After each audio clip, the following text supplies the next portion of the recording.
Мына көрүүчүлөр сюжеттен көргөндөй жаңы мектептер ачылып, билимге бир аз болсо дагы салым кошулууда, кесиптеш. Ооба, туура айтасыз. Билим берүү деп калдык. Биз билим берүү жаатында кандай жетишкендиктерге жетишип атабыз? Жегеде бул билим берүү системасында кандай мүчүлүштүктөр бар? Айтор бизде бүгүн азыр талдоочулар келип, ошол боюнча кандай коомдо талкуулар болуп атканын, же болбосо кандай кадамдар болуп атканын азыр сиздер менен биз маек куруп, чогуу биргеликте суроо жооп алып, сиздердин сурооңуздарды канааттандырабыз дегенден ишеничтебиз. Андыктан урматтуу телекөрүүчүлөр, бизде мейман келип калган мамлекеттик саясатты талдоо борборунун жетекчиси Алмаз Тажибай мырза. Куш келипсиз. Саламатсызбы агай? Бар болуңуздар, барыңарды ушу билим берүү майрамы менен куттуктайм.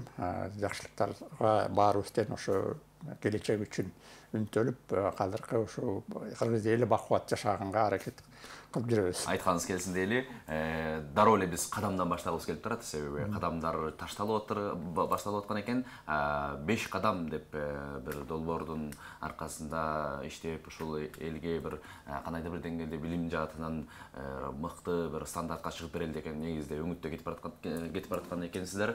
5 кадам тууралуу бир аз кеп кылсак.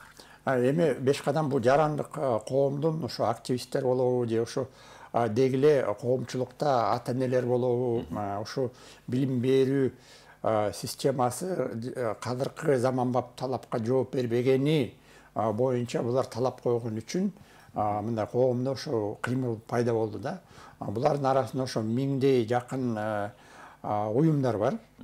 Бул мугалимдердин уюму болот, ошо ар кандай билим берүү тармакта иштегендердин баарын бириктирип, ушу салымыбызды билим берүүгө кош салым кылып, билим берүү министри өкмөт дагы кылып атат аракет, бирок ошого да кош салып, кандай бир жагын кемчиликтер болсо ошолорун айтып, анан негизги бул топтолуп калышкан бул билим берүү мыйзамын өзгөртүү керек болсо, билим берүү мыйзамы бул конституциядан кийин эле биринчи болуш керек да кадамгачы.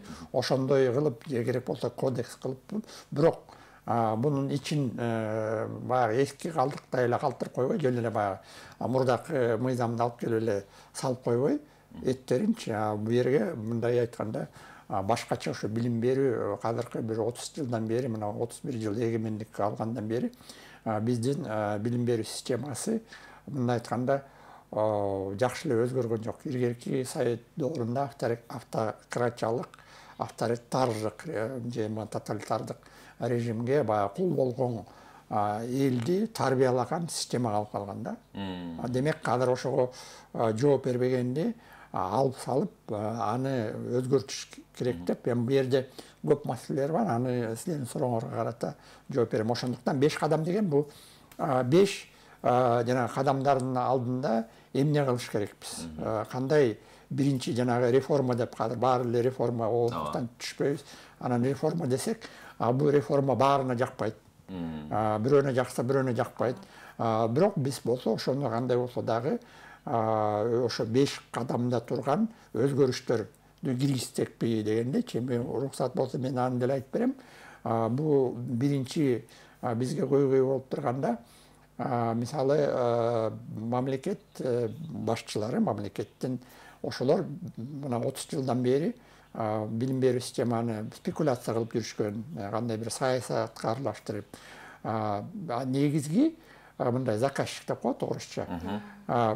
Бул бир киши же мамлекет өкмөт башчылары бериш керек да. Ошону да бербей жүрөт. Буну кандай бир өзүңөр кылып койгула, ошо билим берүүдө өзүңөр айланып жүрөсүңөр, кандай болуп.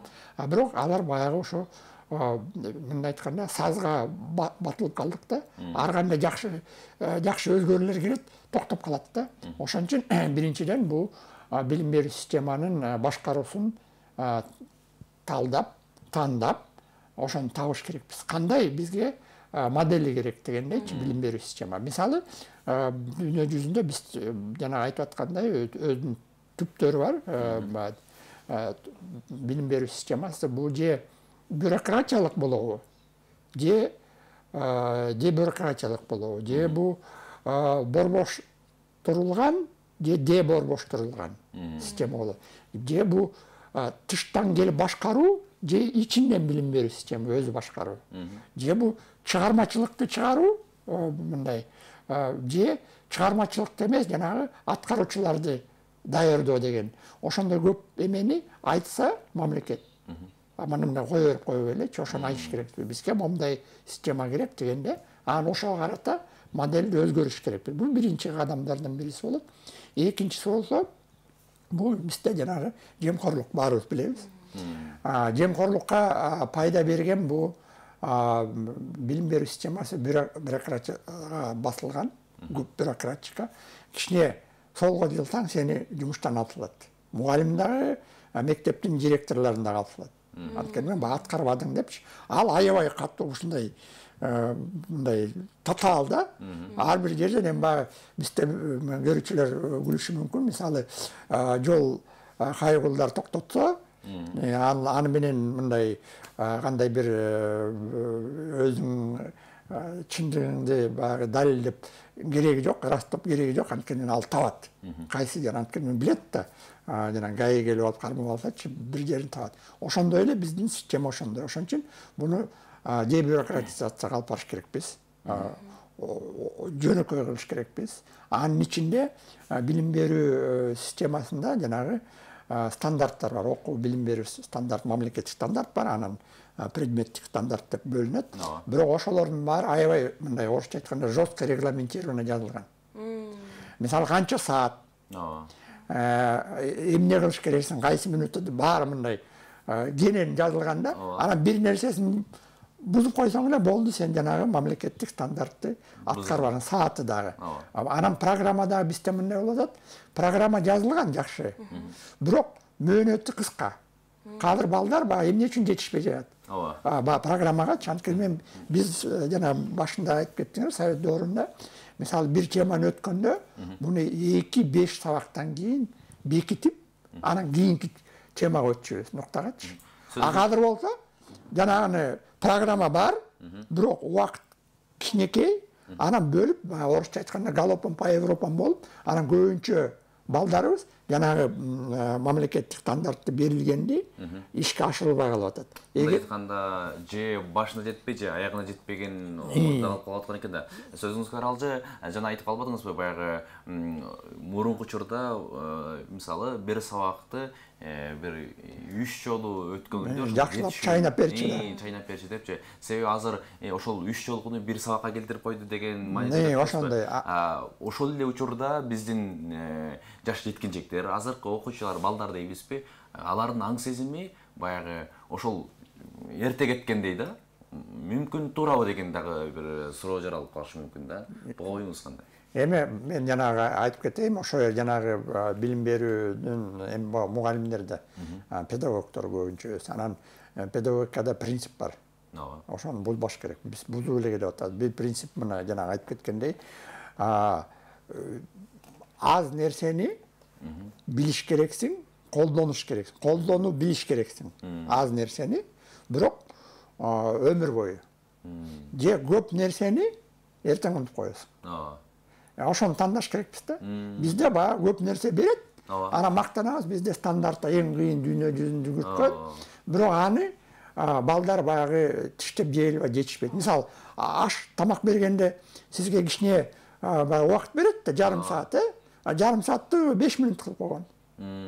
Анан сиз жей албайсың, жесеңер жутуп аласыңар, ашказаның ооруйт, анан жанагындай эмеге алып барат да. Бизде билим берүү система ошо. Ошондуктан ошону бузбаш керекпиз. Кандай бир. Анан буну эмне үчүн мен айтып атам, ошондой болуп калган. Бул мисалы 2009-жылы, 2006-жылы Пизада болгондо акыркы орундарга калганбыз. Анан кадыр деле андан кийин Пизага катышпай койгон баш тартып. Анткени мамлекет сырттан келген каржыларды алышат да. Анан эгерде результат жок болуп калат, реформа болбой эле бюджетке тыгы берген да. Бизде баягы ошондой кичине реформа кылсаңар, жана акча келген, сырттан келген донор эмес, өнүккөн биздин партнерлор болуп калат. Бул болсо батыштан көбүнчө акча, анын баарын биз бюджет жеп коет. Же болбосо жанагы мугалимдердин акча маанайына кетет. Жанагындай ошондо калыптанып калат. Ошондо баш тартышканда, эми ошо баш тартып анан кийин анын ордуна улуттук баалоо ушундай жүргүзүлгөн. Ал 4 жылда ошо бир жол жүрдү. Мына акыркы 21 жылы жүрдү. Эми жыйынтыгы чыга элек да 22 жылы. Бирок ошону карасак бизде жанагы мамлекеттик стандарт сизге баягы билим бергенди жарымысына жетпей баягы начар да. То есть мындай айтканда жарымысынан көбү 78%. Эми ар кайсы предмет катарычы начар да. Демек начар болсо буну өзгөрүш керекпиз да, кандай бир анализ кылып. Биз баягы эме болуп атпайбы? Билим берүүнү баягы жеткириш үчүн баягы ушундай стандарттар же болбосо ушундай бир пландар депчи, бирок ошону дагы берүүчү катары биз педагогдор мисалы айтабыз да, педагогдор мыкты болсо же болбосо бир жетишкендиктери болсо балдарга жакшы жеткиликтүү жеткирет депчи.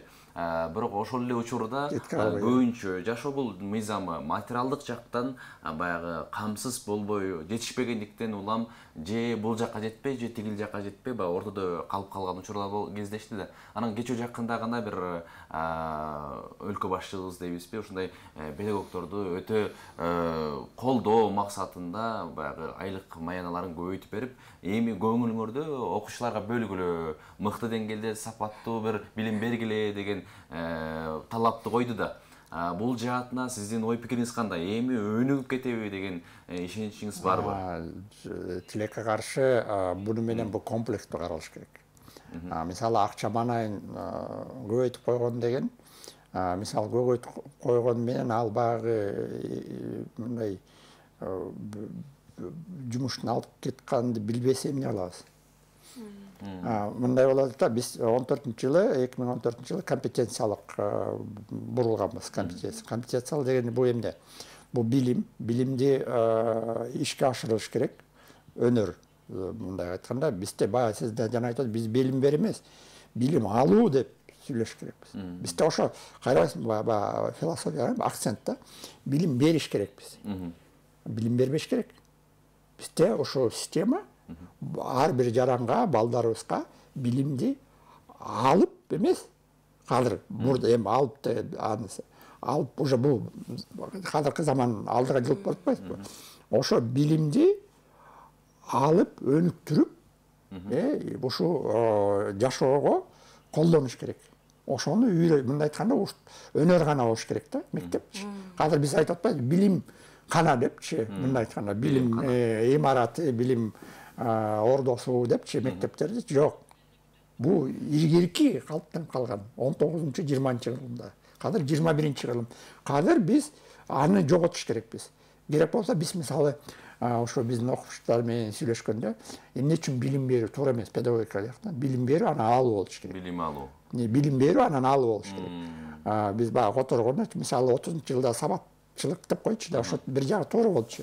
Эми бул өзгөртүп болгондо кадыр болсо жана ошо өнөр гана өндүштүрүп, ушу заманбап жашоого карата мугалимдер даяр болуп ошолорду үйрөтүш керек. Окутуш эмес, үйрөтүш керек. Кадыр биз ошого өтүш керекпиз да модельгечи. Ошон үчүн биз калыптанып калбайбыз. Эмне үчүн мына Садыр Нуркожоев президент өзү дагы баа берип атат, эми албетте көңүл карайт. Анткени биз эгерде экономиканы алдыга алып чыксак, билимдүү сапаттуу болуш керекпиз. Сапаттуу болбосок, биз дүйнө жүзүндөгү экономикадан калып калабыз. Кадыр деле калып калып атабыз. Мисалы, биз бирдемкени иштеткенге биздин кандай мүмкүнчүлүктөр, жарандарыбыз жок болуп калат. Мисалы, мен мындай кыскача эле айтып берейин. Бир мамлекеттерге мисалы унаны берди деп коелу, комбайн берди. Айыл чарба жана фасоль болобу же данды чогултуш керек. Аны айдаганды билет да. Билет, билим берген, билет, алган. Бирок тиги ошо комбайн иштебей отуруп калса, аны оңдогонду билбейт. Биз деген жаңы технология менен ошо комбайнды мисалы өзү оңдоп, билип, кайсы жери бузулду, анан жанагындай өзүнүн жумушун кылып, бирок ал дагы жетишпеген. Кадыркы заманда сен ошо комбайндын натыйжалуу иштеген технологиясын ойлоп тапканга, биздин экономикага ошондой билим берүү система жооп бериш керек да. Эгерде ага жооп бербесе, анда биз баягы эле калдат 2-3 мындай калып калган эле өнүкпөгөн мамлекеттерди айланып калдык. Чынын айтканда. Сөзүңүзгө аралжа агай, ушул сиздер сунуштап жаткан долбоордун өзгөчөлүгү өзөгү эмнеде? Өзөгү жана айтып аткандай, айтып атпайбы, эме бюрократиялар жоготуп, жемкорлук менен анан биз билбей жатабыз, же бул борбош туруш керекпизби? Азыр мисалы бизде Бишкек шаар мындай орусча децентрализованный, кыргызча борбош турулган да. Же буну билим бериш керекпизби? Анда билим берүүдө президент жооп берет. Эгерде бир бала билимге жетишпесе жанагы, анда президент билим берүү министри жооп бериш керек. Андай болбош керек. Жок, бул ошо район. Эгерде жок, борбош турулсак, мындай айтканда, анда ошо райондогу же айыл өкмөттөгү башчылары ошолор жооп бериш керек. Ошого. Эми ошо модельдер да, буну баары эле жакшы. Бирок ошону биз билбей жатабыз. Бир жагы анда борбош турак десек, анда жанагы көйгөйдүн баары президенттин мойнуна кирет да.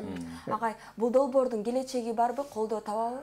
Эми биз көп маселе менен мына сүйлөшүп, билим берүү тармагы мененчи, мисалы жана лицензия уруксат алуу боюнча бала бакчаларга сүйлөшүп, алар макул болушту. Алып салайлы. Анткени бала бакча биз министр Алмазбек Бейшеналиев менен сүйлөшкөндө эле айткан, бала бакчаны бүткөндө дүйнө жүзүнө эми бала бакчаны бүткөндө мындай жоопкерчилик деле кереги жок. Мисалы мектептен анан жогорку билим жана кесиптүү билим алганда, ал дүйнө жүзүндө интеграция болгондо болуш керек. Ошон үчүн аларды мейли лицензиялуу эмес, жөнөкөй болуш керек. Анан баягы жеке менчик менен мамлекеттики тең болуш керек. Бизде кадыр тең эмес мыйзам боюнча. 5 кадам Ошонун 5 кадам бирөөсү да. Экинчиси ошо лицензияны эң жөнөкөй кылыш керекпиз. Мисалы, биз айтып атабыз, лицензиянын кереги эмнеде? Билим берүү министри, бизде тармак билим берүү система өлө мындай консервативный да. Анан ошол жакта иштеп аткандар да көп жылдан бери өздөрү да консерватор болуп калышкан. Алар ар бир жаңы ойлорду мындай чекке кагат да, оңой элечи. Анан бирок биз көрүп атпайбызбы, билим берүү системасы кандай деңгээлге жетип калган. Ошондуктан биз жанагыны өзгөртүп сүйлөшүүлөр келип атат. Кээ бир жерлерден макул болуп, бирок баары бир кээ бир жерлерден алар чиштеп калып атат, бирок ал өнүктүрбөйбүз. Мисалы, академиялык эркиндикке бергенге, бизде көп реформалардын баары жанагындай ошо алдыга жакшы жылдырбай реформалар токтолуп калган чын эле. Жана мыйзамдарга такап, анан эч бир мындай боштук жок, эркиндик жок. Кадыр мектептин директорлорун айтып атпайбызбы, аларды эртең жана жемкорлукка карата булар эгерде жана акча эми тандап бердик, бирок баягы эле районуна келип алып, баягы акчаны менин чөнтөгүңө сал, же болбосо мен сени директордон кетиргенге деп, анан өзүнчө мындай технологиялар бар. Директорлорго каршы чыккан, керек болсо ошо блогерлерди нааразы кылып ата-энелерди жазып анан кетиришет да. Биз көрүп калганбыз, мындай мониторинг кылып жүрөбүз да. Ошолордун баарын бул чечпейт да. Демек, бу жерде билим берүүгө бирок баарыбыз коомчулук менен, мен айтып кетем, баарыбыз ошо кандай бир көңүл буруш керекпиз. Сыртта калып калбай, жок меники ошол жерде мына могу эксперттер өздөрү билет. Жок, эксперттер тиякта жемкорлук менен аралашкандар өзүнүн ишин кыла берет. Канча эл аралашпаса, талап кылбаса, караңгыр боло берет. Жемкорлук менен мафия деп айтып атпайбызбы? Айланып келген, бул ошо сакталып калат. Сакталып калганда бизде результат жанагы. Көп балдар ошо заманбапка билим албай жатканы. Анткени мен жана эми көп айтып атпайбы, мугалимдер да өздөрүнүн эмесин жана компетенцияга куррикулум деп коет. Ошого жазганды билиш керек, билбейт. Компетенттүү түрдө сабак бериш керек, аны билбейт. Демек, биз 80 000 мугалимдердин баарын кандай бир квалификациясын жогортуш керекпиз, өзгөртүш керек. Анан билим берүү, мугалим даярдоо дагы биз өзүнчө көйгөй.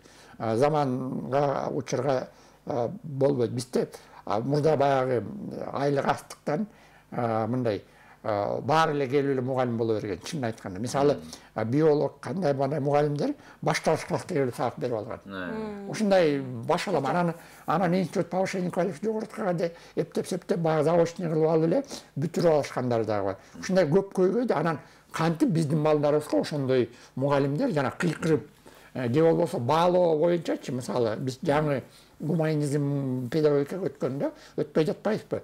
Баалоо бергенде биз баягы канча алды, 5 алды деп элечи, анан ата энелердин чогулушуна келген айтып атпайбы? Анда тыюу салыну.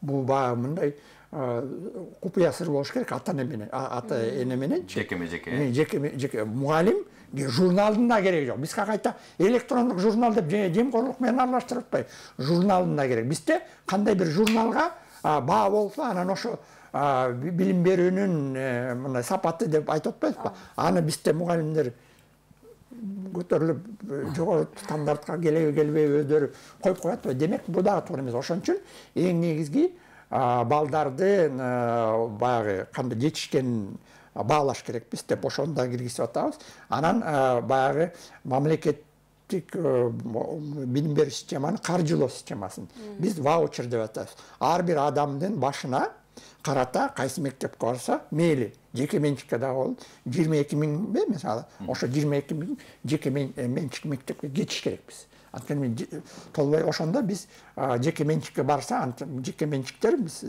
алар жана мектептерди курай баштайт. Анткени инвестиция болуп атпайбы?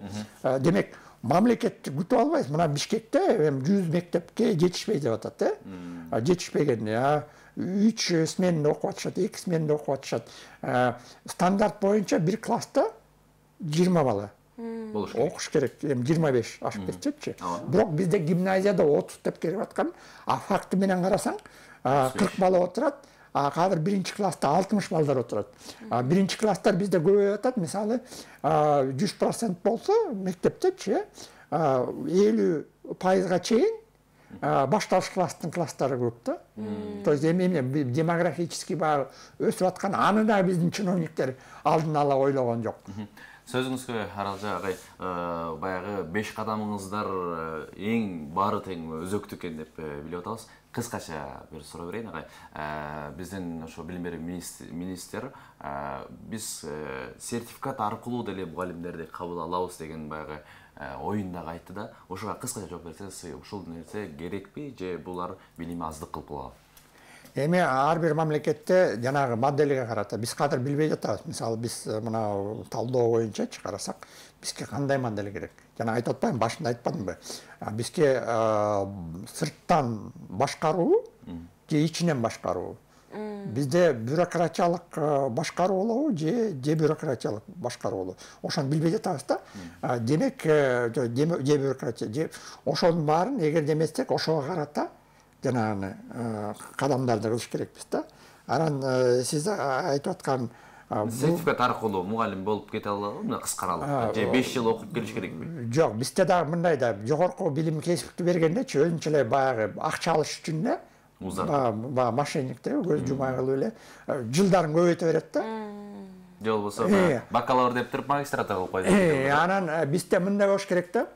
Мисалы башталыш класстарга ашып кетсе 2 жыл, 2,5 жыл эле. Эгерде натыйжалуу сабак берсе.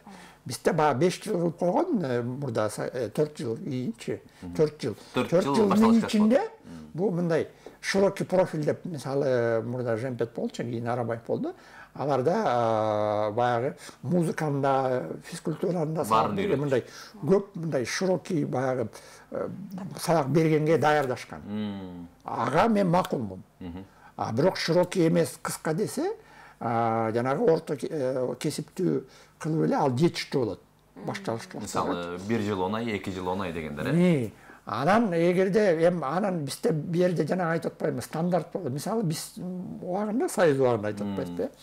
Жанагы X, Y-дечи биз 5-ке жогорку класста чечет. Азыр программанын ичинде 2 белгисиз менен чечет. Жанагы скобканын ичине киргизип, кошуп алып деген баягы орто мектептин программасын киргизип койгон. Эми карабайсыңарбы? Демек, анда болбойт да. Эгерде андай болсо, анда алар 7 жыл окуш керек же 5 жыл окуш керекчи. Ошондук бул стандарттарды өзгөрсөк, анда мугалимге дагы жанагындай талаптар болуп калат. Анан бизде экинчи жагы мугалимдерибиз. Бизде жанагы жөн эле акча, физика, естественная наука деп атпайсызбы, химияларчы. Чет өлкөдө бир эле мугалим естествознание деп сабак берет. Аякта жөнөкөй. Анан кийин жогорку класска келгенде, албетте аякта баягы предметниктер мындай тиги жогорку окуу жайда берген мугалимдерби ошондой эле келип анан математиканы аябай өзгөртүп, бизде жогорку математика деп атпайсызбы, интегральный уравненияларчы ошолор бериш керек. Биз анан баарын эмес. Бизде мектепте аябай татаалдаштырып, аябай мындай күч коюп койгондо, оорчулук кылдырып кылып койгондо ал анан биздин жаштыктын психологиясы возрастной, ага дагы дал келбейт. Рахмат агай. Таң эрте келип биз билим берүү жаатында кандай өңүттө кетишибиз керек экен жана кандай өңүттө кетип бараткандыгыбызды жакшы талдап бир бизге жакшы бир багыт көрсөтүп кеттиңиз десек дагы жаңылышпайбыз. Сиздин ишиңизге ийгилик. Дагы да болсо эл үчүн кызмат кыла бериңиз дейли. Рахмат агай. Биздин конокто мамлекеттик саясатты талдоо борборунун жетекчиси Алмаз Тажибай агай болду.